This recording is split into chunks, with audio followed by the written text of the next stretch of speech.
आप सब कैसे हो। मैं सुरेश सर भास्कर हिंदी प्राथमिक विद्यालय अम्बिवली से। बच्चों, कक्षा तीसरी विषय परिसर अध्ययन में हमारा पाठ 5 चल रहा था।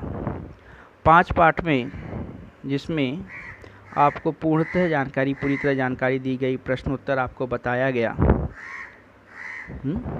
तो पाठ 5 जो है वह कौन सा पाठ? समय का बोध। समय का बोध। अब समय का बोध परिसर अध्ययन कक्षा तीसरी में आपको मैंने प्रश्न उत्तर सब बता दिए थे, आप समझें। इसके बाद आज हम अगला पाठ हमारे गांव का परिचय के विषय में जानकारी। बच्चों, हमारा गांव तो आप जानते हो, हर साल जाते हो जब छुट्टी होती है, गर्मी की छुट्टी होती है, गांव जाते हो। कभी दीपावली की छुट्टी में भी आप चले जाते हो। तो गांव का परिचय यानी होता है बच्चों जानकारी, मतलब परिचय होना मतलब जानकारी। जैसे कभी कभी जब आप क्लास में नए शिक्षक आते हैं, अगली क्लास में जाते हो तो पूछते हैं ना बच्चों से, बच्चों अपना नाम परिचय दो। परिचय में आप क्या करते हो? अपना नाम, कक्षा, विद्यालय का नाम सब बताते हो। वैसे हमारे गांव का परिचय, हमारे गांव के बारे में जानकारी। अब यहाँ पे देखो बच्चों, चार्ट बना हुआ है। आप चार्ट देख रहे हैं? देखिए चार्ट। ये चार्ट में यहाँ पे देखेंगे नीचे दी गई शब्द पहेली में गांव के नाम खोजना है आपको। चार्ट देख रहे हैं? बराबर। अब इस चार्ट में आपको देखना है, देखिए नाम खोजना है। जैसे भंडारा, तो ये भंडारा आपने ऐसे चौखट बना दिए, धुनो। फिर उसमें और देखो सातारा, ये देखिए सातारा मैंने यहाँ बगल में भी लिखा है, वो भी देखते जाइए। और यहाँ पे कैसे चौखट बनाया हुआ वो भी देख लीजिए। भंडारा, सातारा और जालना, भीड़, ठाणे, कोल्हापुर, सोलापुर, देहू, नासिक और उसके बाद सावंतवाड़ी। ये देखिए नासिक और सावंतवाड़ी, ऐसे गांव के नाम हैं। उस प्रकार जैसे मैंने आपको यहाँ बताया गांव के नाम, वैसे बच्चों आपके भी गांव का नाम होगा। तो वो गांव का नाम आपका क्या है वो देखिए। अब इसमें हमें विशेष रूप से ये देखना है बच्चों कि गांव बनता कैसे है, गांव कैसे बनता है उसके बारे में देखेंगे। परिचय से पहले वो चीज़ कैसे बनती है, गांव कैसे बनता है। जैसे बच्चों आप जानते हो प्राचीन काल में खेती की खोज होने से पहले मनुष्य घुमंतु जीवन जीता था। प्राचीन काल मतलब पुराने समय में, बहुत पहले। काल यानी समय, बहुत पहले समय में खेती की खोज होने से पहले मनुष्य को खेती की खोज के विषय में जानकारी नहीं थी। खेती करना नहीं जानता था, खेती विषय कोई भी जानकारी नहीं थी। तो वह क्या करता था? अपने भोजन के लिए यहाँ वहाँ भटका करता था, क्योंकि भोजन बैठे बैठे तो उसे मिल नहीं जाता था, इसलिए वहाँ वहाँ भटकता था। और जो भी घूमने से मिलता था उसे अपना भोजन करके वह जीवन यापन करता था। धीरे धीरे उसे खेती के विषय जानकारी प्राप्त हुई। तब नदी के किनारे जहाँ पानी हो उस किनारे पे वह खेती करने लगा, और खेती करने से वहीं पे उसको अनाज उपजाऊ होने लगे, अनाज पैदा होने लगे। फिर वहीं पे वह स्थिर हो गया, रहने लगा। तो घुमंतु जीवन के पहले वह क्या करता था? घुमंतु जीवन घूमता इधर उधर था, लेकिन जब खेती हो गई तो घुमंतु जीवन उसका बंद हो गया। घुमंतु जीवन से वह खेती की खोज होने से वह मनुष्य जीवन पहले घुमंतु था। उस समय वह जीने के लिए, जैसे मैंने आपको अभी बताया कि मनुष्य खेती के पहले जब घुमंतु था, यानी यहाँ वहाँ भटका भटका करता था अपने भोजन के लिए, जीवन यापन के लिए, तो वह जीने के लिए क्या करता था। अब वो मनुष्य में इतनी शक्ति नहीं थी कि बड़े बड़े जानवरों को वो क्या करे, मार सके, शिकार कर सके। तो जो जानवर, मारे गए जानवरों के मांस मनुष्य खाता था। जीने के लिए क्या करता था, मारे गए जानवरों के मांस, और उसका क्या करता था, शिकार करता था। मतलब छोटे जैसे जानवर है तो उसका शिकार करता था, और जो शिकार नहीं कर सकते तो जो बड़े प्राणी, जो जानवर होते हैं, छोटे को मार देते हैं तो उनका भी मांस वह ग्रहण करता था। और दूसरी बात, वनस्पतियों के द्वारा जैसे कंदमूल वगैरह जो भी मिलते थे उस पर वो अपना जीवन यापन करता था, निर्भर रहता था, आश्रित रहता था। निर्भर अर्थात आश्रित रहना। आगे चलकर खेती की उसने खोज की। घुमंतु से जीवन यापन होकर धीरे धीरे उसने क्या किया, खेत की खोज की। अब खेती की खोज कैसे की है, अब वनस्पतियों जैसे कोई चीज़ है, खाया, उसने फेंका, ज़मीन में मिश्रित हुआ, या अनाज कुछ गिरा हुआ तो देखा तो उसने पकाया, तो वो आगे हम पढ़ेंगे पहले। लेकिन हमारा ये विषय नहीं है, हमारा विषय है गांव के विषय में परिचय। तो वह जो प्राणी पहले मनुष्य जो था घूमता था, घुमंतु था, वह जब खेती करने लगा, जब खेती की खोज हुई तो वह खेती करने लगा, और ज़मीन और पानी के आधार पर वह बस्तियां बनाने लगा। जहाँ ज़मीन अच्छी है, पानी जहाँ पे है, वहाँ पे क्या है ना, बस्तियाँ जानते हो ना, गांव से छोटा रहता, छोटे छोटे 4-5 बस्तियाँ, छोटे जो झोपड़ी जैसा बना दे, रहने के लिए बस्तियाँ बना देते। कुछ समय बाद मनुष्य एक ही स्थान पर घर बनाकर रहने लगा। फिर धीरे धीरे समय बीतते गया, तो जो मनुष्य यहाँ वहाँ भटकता था, फिर वह एक ही स्थान पर क्या करने लगा, जगह बनाकर वहाँ पे रहने लगे। फिर आपसी सहकार द्वारा, सहकार अर्थात बच्चों सहयोग, सहयोग अर्थात मदद, मतलब आपस में लोग मिलजुल कर जो मदद करके उन्होंने क्या करने लगे, खेती करने लगे। क्योंकि खेती अकेले होता नहीं है, खेती में बहुत मेहनत लगता है बच्चों। किसान देखो, आप गांव जाते हो तो आपके जो भी बड़े पिताजी हैं या जो भी गांव में रहते जो खेती करते, तो आपने देखा होगा कितनी कड़ी मेहनत करते हैं, तो जाके उन्हें अनाज मिलता है, खेती करते हैं। तो खेती एक अकेले नहीं होता है, बहुत जन मिलकर करते हैं, सहयोग के द्वारा होता है। और उनके घर एक दूसरे के अंतत आसपास होते हैं, ठीक है। उनके घर एक दूसरे के कैसे होते हैं, आसपास रहते हैं। क्यों आसपास रहते हैं, जब हमारे अगल बगल कोई रहेंगे तभी तो हमें तुरंत सहयोग मिल जाएगा ना, मदद मिल जाएगी। इसलिए उनके घर कैसे रहते थे, आसपास रहते थे। और इनसे क्या हो गई, बस्तियां बन गई। घर आसपास रहने से क्या हो गई, वहाँ पे धीरे धीरे वहाँ बस्तियाँ मतलब रहने लगे लोग, बस्तियाँ बन गई। और धीरे धीरे इन बस्तियों का बच्चों क्या हुआ, विस्तार होने लगा। विस्तार होने, फैलने लगा, बढ़ने लगा। हाँ, कुछ बस्तियां थी, मतलब कुछ लोग थे, फिर धीरे धीरे धीरे लोग आने लगे, बढ़ने लगे, विस्तार होने लगा। जैसे संख्या बढ़ने लगी, और जैसे कुछ बस्तियां बनी, फिर और आने गए, फिर और कुछ बस्तियां बनी, और कुछ बस्तियां, ऐसे बस्तियां मिलके क्या हुआ, संख्या बढ़ने लगी बच्चों, किसकी, बस्तियों की। और कई बस्तियों को मेल से मतलब मिलाकर कुछ बस्तियां बनी, फिर और कुछ बनी, ऐसे कुछ बस्तियों को मिलाकर क्या बना बच्चों, एक गांव बन जाता है। क्या बनता है, गांव। मतलब गांव से छोटा क्या हुआ, बस्ती, और बहुत कुछ बस्तियों को मिलाकर क्या बन गया, गांव बन जाता है, गांव। और उनमें सुरक्षा की भावना निर्माण हुई। क्या हुआ, अब बस्तियों में कुछ लोग रहते हैं, तो बड़े बड़े शिकारी, मतलब बड़े जैसे जानवर हैं। अब जंगल में पहले ये अभी जो इतना आप नगर है, गांव है, सब है, नहीं, पहले ऐसा नहीं था, पहले सब जंगल ही था। तो उनको रहने के लिए, सुरक्षा के लिए कैसा होते थे, पहले घुमंतु थे, जाते थे, घूमते थे। लेकिन फिर जब खेती हुई, अब खेती में कैसा अनाज है उसको देखभाल करने के लिए चाहिए, तो लोग मिलजुल कर रहने लगे। और बस्तियों से फिर धीरे धीरे लोगों की संख्या बढ़ने लगी, और वहाँ पे फिर बस्तियों से गांव में बना, और गांव से लोगों में क्या हुआ, अंतत पास होने लगे, जिससे बस्तियाँ बनी। गलियों का विस्तार होने से क्या बन गया बच्चों, गाँव बन गया। और उनकी सुरक्षा की भावना निर्माण हो कि हम यहाँ पे, ये हमारे बहुत जन है, बस्ती से ज़्यादा गांव बन गया है, गांव से बहुत लोग हैं, इसलिए अब उन्हें सुरक्षित महसूस हो गया कि हम सुरक्षित हैं। उनको सुरक्षित मतलब, सुरक्षा मतलब डर नहीं था, डर के अंदर की भावना जो थी वो खत्म हो गई।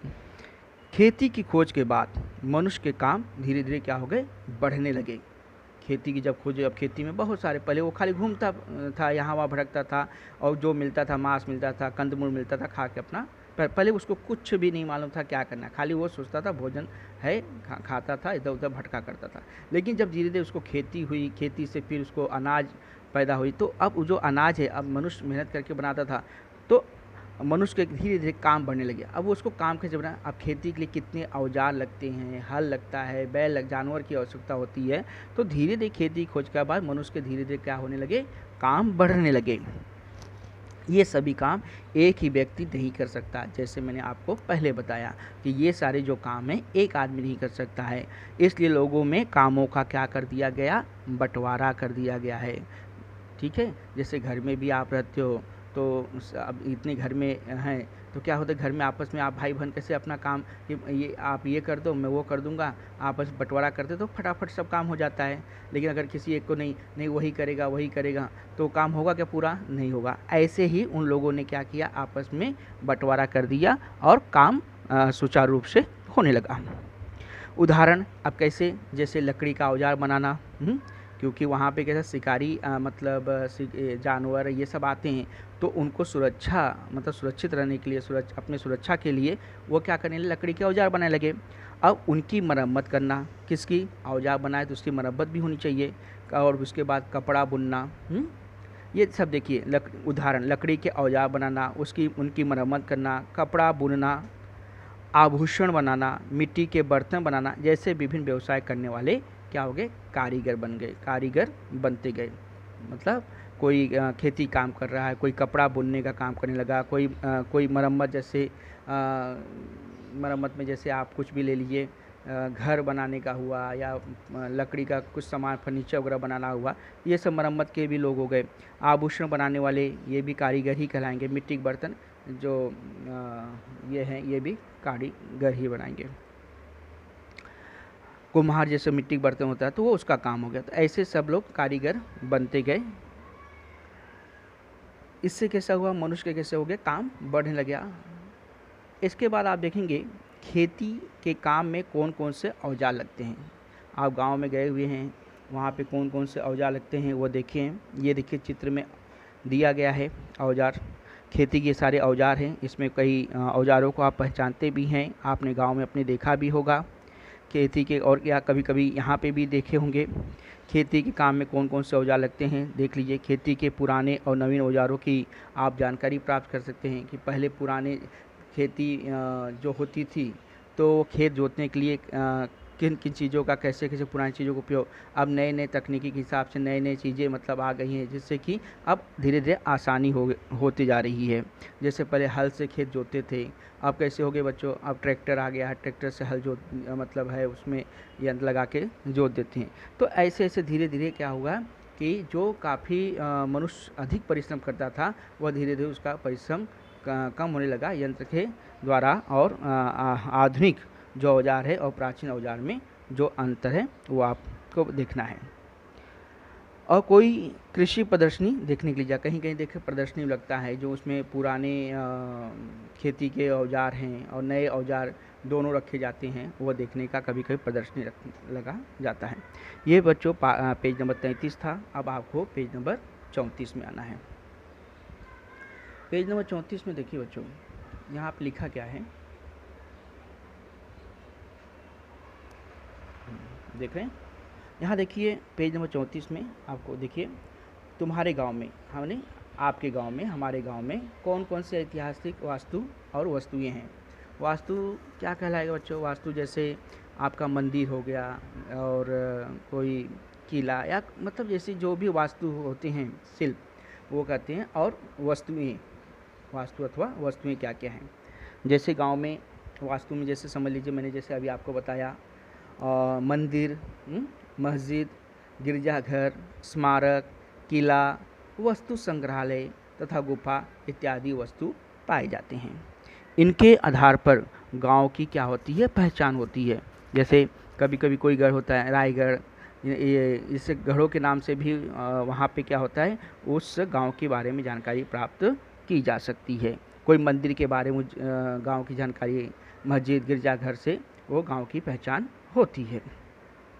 ऐतिहासिक वस्तुओं द्वारा हमें अपने गांव की संपन्नता के दर्शन होते हैं। ऐतिहासिक वस्तु, हाँ, पुरानी वस्तु जो ऐतिहासिक प्राचीन वस्तुएं भी कह सकती थी, मतलब बीता हुआ जो वास्तुओं के द्वारा हमें अपने गांव की संपन्नता कि हमारा गांव किस ढंग से संपन्न है, कैसा है, उसके बारे में जानकारी प्राप्त होती है। उसको हम देख सकते हैं, समझ सकते हैं। हमने अपने गांव का इतिहास जानने में इन सब चीज़ों से हमें क्या मिलती है, मदद मिलती है, अर्थात सहायता मिलती है। ये वास्तु ही हमारा क्या है, मूल्यवान धरोहर है, मूल्यवान कीमती, बराबर, धरोहर है। इस धरोहर को हमें क्या करना है, सुरक्षित बना रहना बहुत आवश्यक है। जो हमें ये कैसा है, ये धरोहर, ये ऐसी धरोहर है बच्चों कि ये एक बार बिगड़ जाए तो फिर नहीं बन पाती, बहुत मुश्किल होती है। ये धरोहर का सुरक्षित बना रहना हम बहुत आवश्यक है, क्योंकि इसी धरोहर के वजह से हमारे गांव का पहचान होता है। तो इस धरोहर पर का सुरक्षित बना रहना बहुत आवश्यक है। यह धरोहर सदैव सहेज कर रखना चाहिए, यानी ध्यान से रखना चाहिए, ख्याल करके। जैसे कोई कीमती चीज़ जो आपके पास रहती है, आप उसको बड़े मतलब सजो के रखते हो, ध्यान से रखते हो, वैसे हमारे ये सब चीज़ें जो हैं धरोहर, उसको भी हमें सहेज कर रखना चाहिए। ये किसका दायित्व है, ये हम सबका दायित्व है, हमारा दायित्व है, आपका दायित्व है, सबका दायित्व है।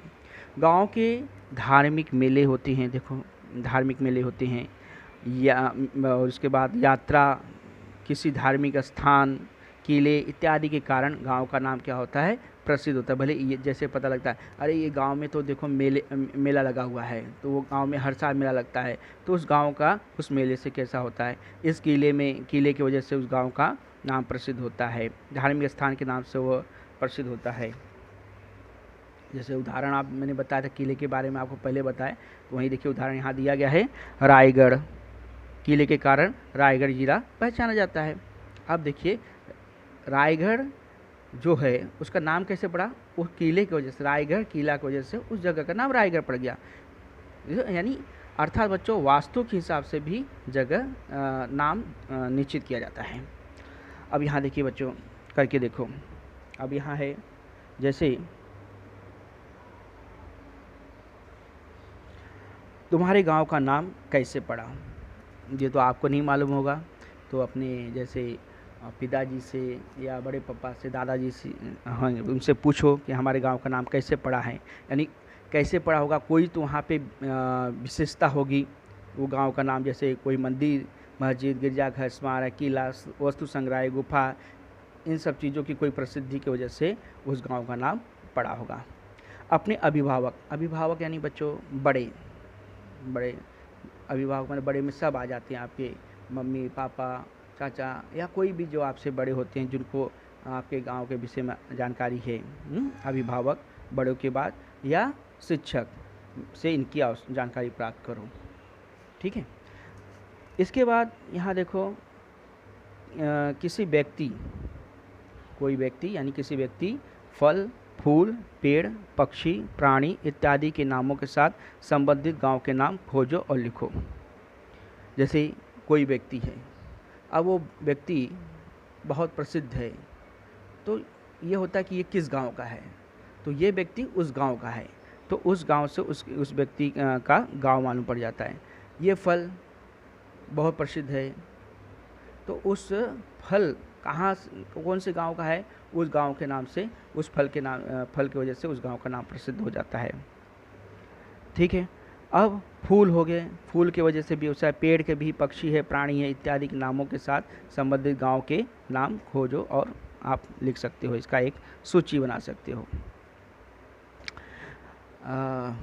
इसके बाद प्रत्येक गांव का एक नाम होता है, उसी प्रकार जैसे सड़क, प्रत्येक गांव का क्या होता है, एक नाम होता है, वैसे ही क्या होता है, सड़क जैसे होते हैं, सड़क हो, चौक है, बाज़ार आदि के भी नाम दिए जाते हैं। क्योंकि अभी कैसा है, बहुत से सड़क हैं, बहुत से सड़क के साथ में चौक बनाए जाते हैं, बाज़ार होते हैं। तो अभी ये कैसे होगा कि हमें कौन से बाज़ार में जाना है, कौन से चौक पे मिलना है, कौन से सड़क पे जाना है, तो उसके नाम निश्चित किए जाते हैं। कैसे, उस अगल बगल की जो प्रसिद्धि होती है उस वजह से उस जगह का नाम निश्चित किया जाता है। ये नाम कैसे पड़े, इसे आपको पता लगाना है, खोज सकते हो कि भाई ये जैसे ये चौराहा है, चौराहा का नाम ये रखा गया, तो ये चौराहा का नाम ये क्यों रखा गया है, वहाँ की क्या प्रसिद्धि थी, तो वो सब विशेषता क्या थी, वो सबसे आप बता सकते हो। आप क्या जानते हो बच्चों, ये जो है पेज नंबर 34 इसके बारे में मैं आपको अगली बार बताऊंगा। ओके बच्चों, बाय बाय, थैंक यू।